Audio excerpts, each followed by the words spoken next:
አህመድ፣ ክቡር ምክትል ጠቅላይ ሚኒስትር አቶ ተመስገን ጥሩነህ፣ ክቡራን ሚኒስትሮች፣ የከተማችን አመራሮች እንኳን ደህና መጣችሁ። ዛሬ የመሶብ ዲጂታል አንድ ማዕከል አገልግሎት በሞባይል በተንቀሳቃሽ መልክ አገልግሎት ለመስጠት የሚያስችል ትልቅ ሽግግር የምናበስርበት ቀን ነው። እንኳን አደረሰን ማለት እወዳለሁ።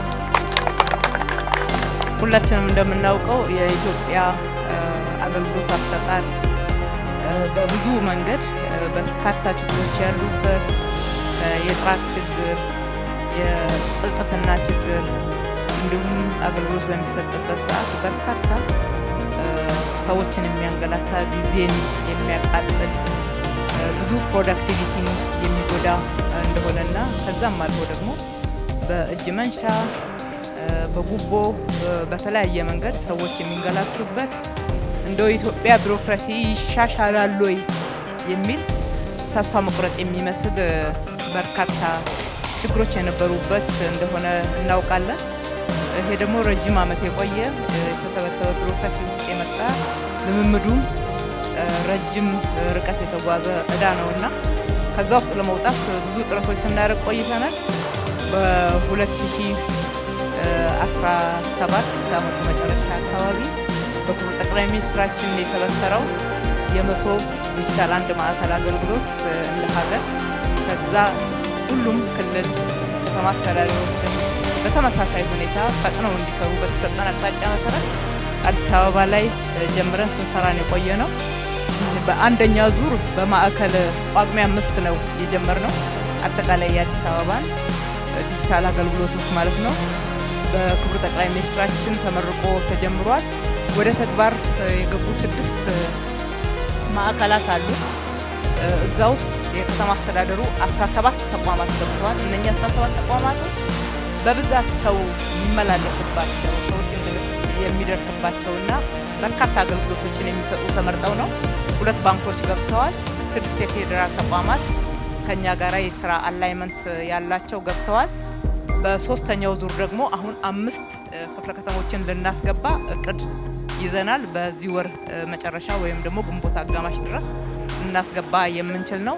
እነኚህ ሁሉ ሲገቡ ሁሉም የከተማችን ክፍለ ከተሞች ወደ መሶብ ዲጂታል አንድ ማዕከል አገልግሎት ይመጣሉ ማለት ነው።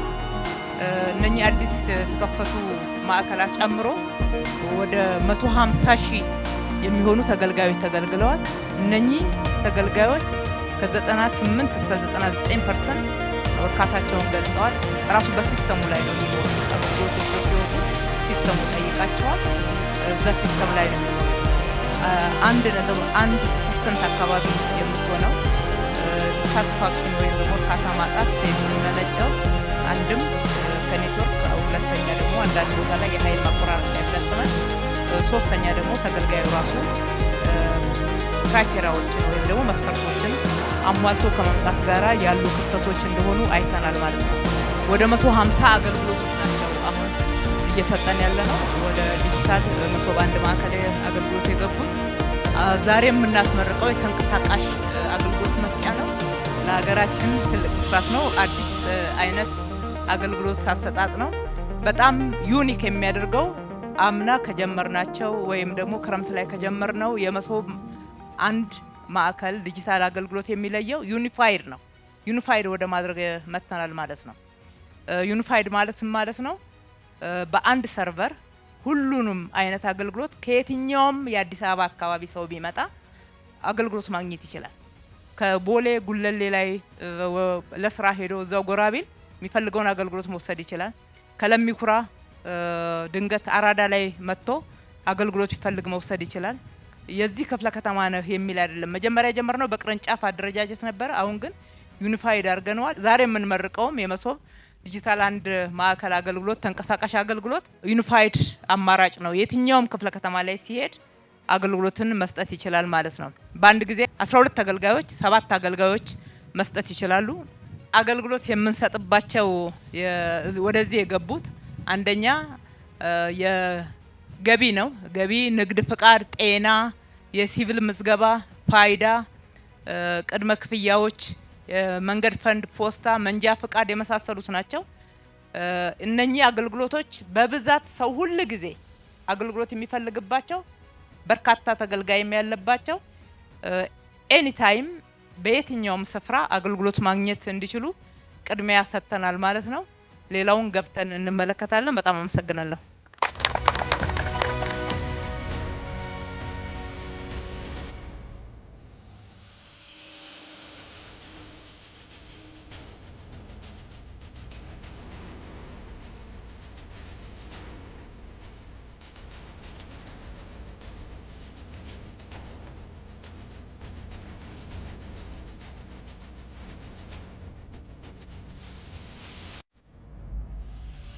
እንኳን ወደ አዲስ መሶብ አንድ ማዕከል ዲጂታል የመንግስት አገልግሎት ተንቀሳቃሽ የሞባይል ሰርቪስ በደህና መጡ። የገቢዎች ቢሮ ነው። የገቢዎች የደንበኞች አገልግሎት ባለሙያ ነኝ። እኛ እንደ ገቢ ተንቀሳቃሽ አገልግሎት ላይ ይዘን የገባ ነው አንድ አገልግሎት ነው። እሱም ቲን ነምበር ነው የምንሰጠው። ቲን ነምበር ስንል ግን ቲን ነምበር ብዙ አይነት አለ። የነጋዴ ቲን ነምበር አለ፣ የተቀጣሪ ቲን ነምበር አለ፣ ፐርሰናል ቲን ነምበር አለ፣ የሽርክና አለ። በስራና ክህሎት ተራይቶ ለሚመጡት ቲን ነምበር እንሰጣቸዋለን። እነዚህ ቲን ነምበር ነው የምንሰጠው። መጣው ከኢትዮጵያ ፖስታ አገልግሎት ድርጅት እኛ የምንሰጠው አገልግሎት የመንገድ ፈንድ አገልግሎትንና እንዲሁም ደግሞ የናሽናል አይዲ ቀጠሮ እናስይዛለን ማለት ነው።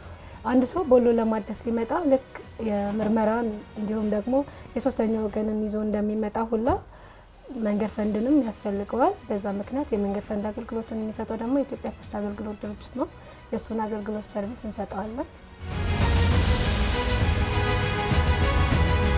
በአዲስ መሶብ የአንድ ማዕከል ዲጂታል የመንግስት አገልግሎት እዚህ ተንቀሳቃሽ አገልግሎቱ ላይ ማለት ነው የአሽከርካሪና ተሽከርካሪ ፈቃድና ቁጥጥር ባለስልጣን የደንበኞች አገልግሎት ባለሙያ ነው።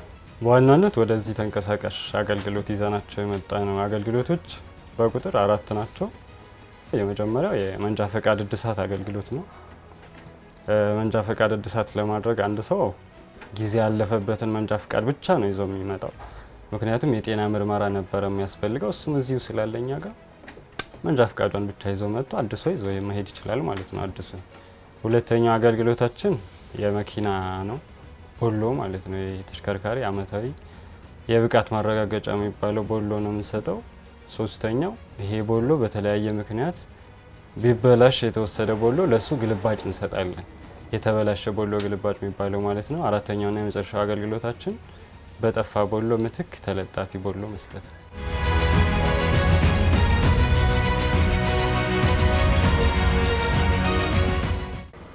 የሲቪል ምዝገባና ነዋሪነት አገልግሎት ኤጀንሲ የአዲስ መሶብ የቲም ሊደር አስተባባሪ ነኝ። እንደኛ ተቋም የምንሰጠው አገልግሎቶች ወደዚህ ባስ አገልግሎት ይዘን የመጣ ነው 10 አገልግሎቶች ናቸው። እነዚህ እንደሚታዩ የመታወቂያ የዲጂታል መታወቂያ እድሳት አገልግሎት እንሰጣለን።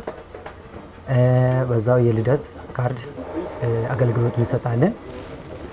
የልደት ካርድ አውጥቶ በዛው የአውቶንቲኬት ስራ የጀርባ ማረጋገጥ አገልግሎት እንሰጣለን ማለት ነው። ሌላ አገልግሎቶችን የጉድፈቻ ሰርቲፊኬት፣ የፍቺ ሰርቲፊኬት እና ያላገባ ሰርቲፊኬት እና የመሳሰሉትን አገልግሎቶች እንሰጣለን ማለት ነው። ስለዚህ ይህንን ሁሉም ህብረተሰቡን ይህን አገልግሎት አውቆ ቤት ለቤት እስከ ድረስ አገልግሎት የሰጠን ስለሆነ በዚህ አይቶ ወደኛ አገልግሎት መጥቶ መውሰድ እንደሚቻል በዚሁ መግለጽ እወዳለሁ ማለት ነው።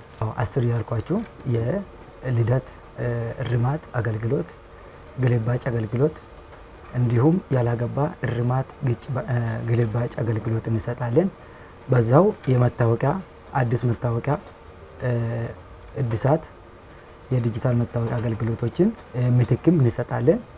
በዛው የፍቺ ሰርቲፊኬት በፍርድ ቤት አረጋግጦ የፍርድ ቤት ውሳኔ ይዞ ሲቀርቡ የፍቺ ሰርቲፊኬት በዚህ የወሳኝ ኩነት ሰርቲፊኬት ማግኘት ይችላሉ ማለት ነው።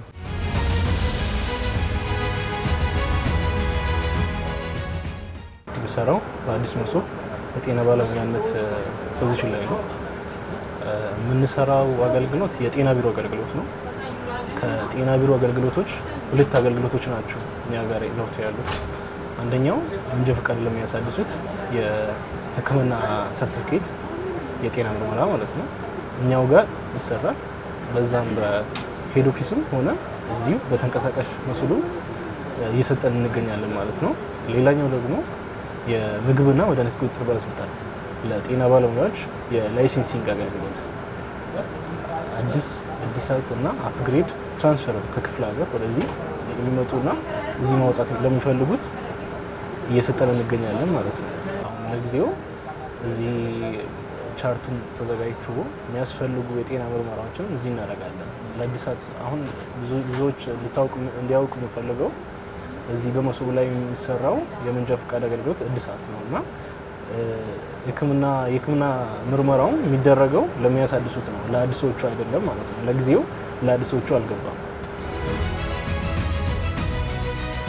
አሁን የምገኘው በአዲስ መሶብ ተንቀሳቃሽ አውቶቡስ ውስጥ ነው። እዚህ ውስጥ አገልግሎት እየሰጠው ይገኛለሁ።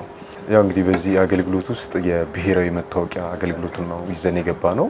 የብሔራዊ አገልግሎት መታወቂያን በዚህ በተንቀሳቃሽ ባስ ውስጥ እየሰጠን እንገኛለን። ያው እኛ ጋር እንደ ብሔራዊ መታወቂያ አንድ ከስተመር ብቶ ሊያገኛቸው የሚችላቸው አገልግሎቶች ሁለት አይነት አገልግሎቶች ናቸው። እነዚህም አገልግሎቶች የአዲስ ምዝገባና የማሻሻያ ወይም ደግሞ የእርማት ማስተካከያዎችን ማግኘት ይችላል። ያው አዲስ መመዝገብ ማለት እንግዲህ አንድ ሰው መጥቶ አዲስ የብሔራዊ መታወቂያ ከዚህ ቀደም ተመዝግቦ ካልነበረ አዲስ የብሔራዊ መታወቂያ ምዝገባ ነው የሚያገኘው። ያ ማለት መታወቂያውን ወይ ደግሞ ለአንድ ኢትዮጵያዊ ለሆነ ዜጋ 23 ዶክሜንቶች ያህል ይፈቀዳል። ከነዛ ከ23ቱ ዶክሜንት አንዱን ራሱ የሚገልጽ ማንነቱ የሚገልጽ ነገር ይዞ አንዱን ይዞ በመቅረብ አዲስ ምዝገባ ማከናወን ይችላል። የማሻሻያ አገልግሎት የምንለው ደግሞ ለምሳሌ ፎቶ ቢበላሽበት፣ ስልክ መቀየር ቢፈልግ፣ የአድራሻ ለውጥ ማድረግ ቢፈልግ፣ የተለያዩ ማስተካከል የሚፈልጋቸውን አገልግሎቶች በዚህ በተንቀሳቃሽ አውቶቡስ ውስጥ ማግኘት ይችላል። ዲጂታል ኢትዮጵያ በተንቀሳቃሽ መሶብ ውስጥ እንገኛለን። የምንሰጠው አገልግሎት የኢትዮጵያ ኤሌክትሪክ አገልግሎት ነው። የቅድመ ክፍያ የካርድ አገልግሎት ካርድ መሙላት እንሰራለን። ወደዚህ አገልግሎት ሲመጣ አንደኛ የቴሌ ብር መኖር አለበት እና የሚሞላበት የካርዱ እሱን ይዘን መምጣት የሚጠበቅበት። በአዲስ አበባ ከተማ አስተዳደር ንግድ ቢሮ የንግድ ምዝገባና ፍቃድ ባለሙያ ነው። እዚህ ተንቀሳቃሽ ውስጥ የምንሰጠው አገልግሎት አዲስ ንግድ ምዝገባ እንሰጣለን፣ አዲስ ንግድ ፍቃድ እንሰጣለን፣ ንግድ ፍቃድ እድሳትም እንዲሁም የፒኤልሲ ንግድ ምዝገባ ማሻሻያ፣ ንግድ ፍቃድ ማሻሻያ አገልግሎት በሙሉ አገልግሎቶች እንሰጣለን። ሞባይል ሰርቪስ ላይ ማለት ነው።